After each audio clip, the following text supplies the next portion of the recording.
G'day guys, kia ora, good afternoon. Dave here from New Zealand Outdoor Blades and Bullets. Hope you're doing fantastic today. Beautiful summer's day, and I hope my friends in the United States aren't too cold with your storm that's going through there.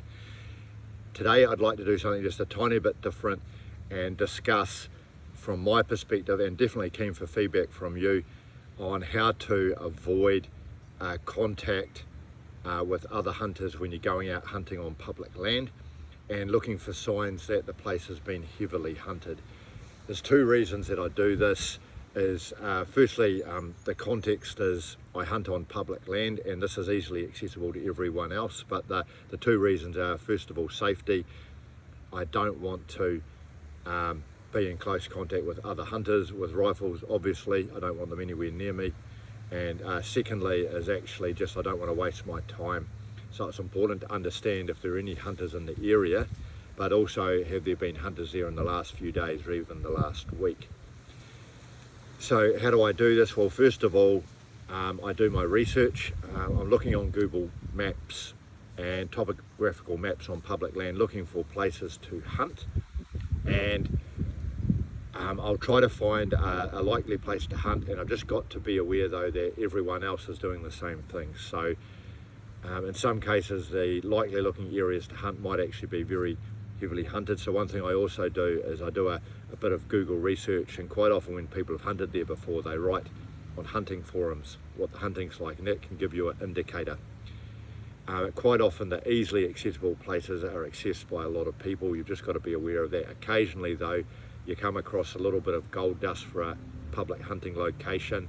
It might be the accessibility is a little bit tricky, the terrain's a little bit rough, lots of thick vegetation. It's just enough to put people off, and there might be a small population of uneducated deer in there, so this is good.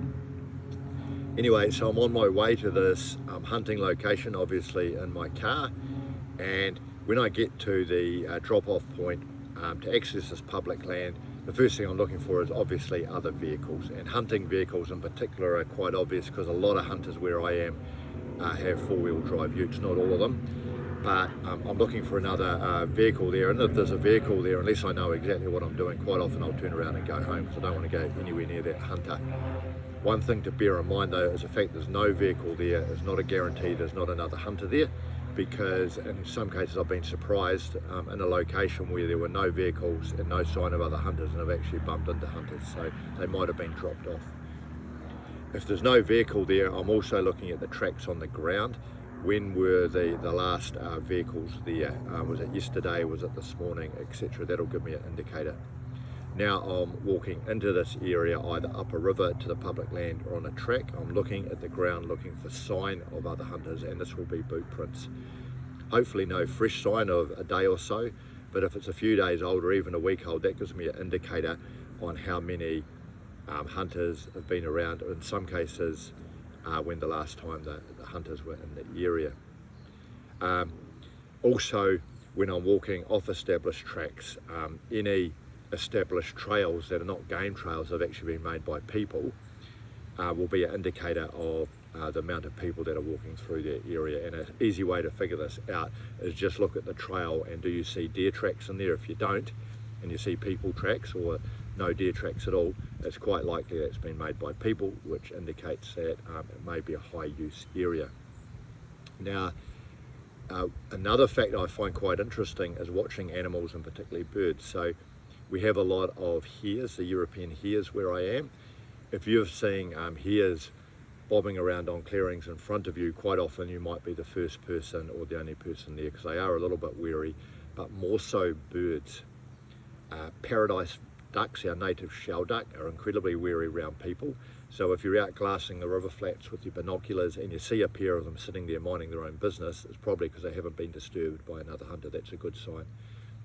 Harrier hawks, when they're flying around, if they suddenly do a U-turn and hightail it somewhere else, it's often because I've seen another hunter. They don't like to go close to people. And pheasants, there's a lot of pheasants where I am, and if I'm glassing with my binoculars and I see a cock pheasant sitting on a log or walking through a clearing, that's a really good sign that there's no hunters there, because they're one of the wariest birds I've ever come across.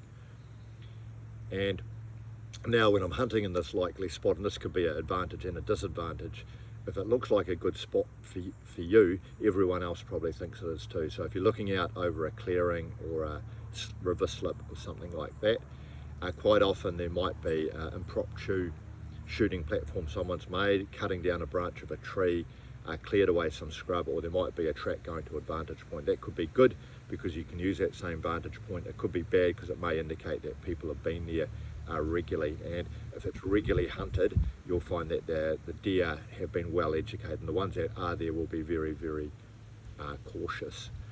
Just something to be aware of.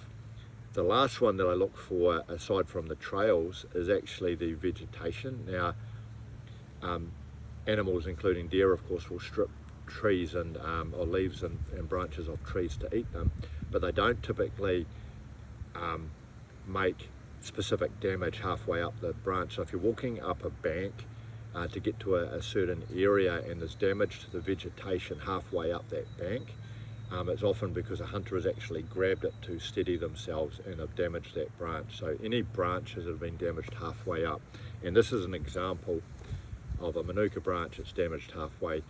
The other thing is, particularly with hunters, is especially if they're new to the area, they'll often just get these branches and they'll break them like that. Now, a deer will not break a branch like that. It's been broken because either someone's grabbed it to steady themselves on the way up a bank, or they've grabbed it and broken it to mark a trail or to help clear a trail. So this is a sure sign that a hunter's been there, and that will be there for months, sometimes a year after they've been.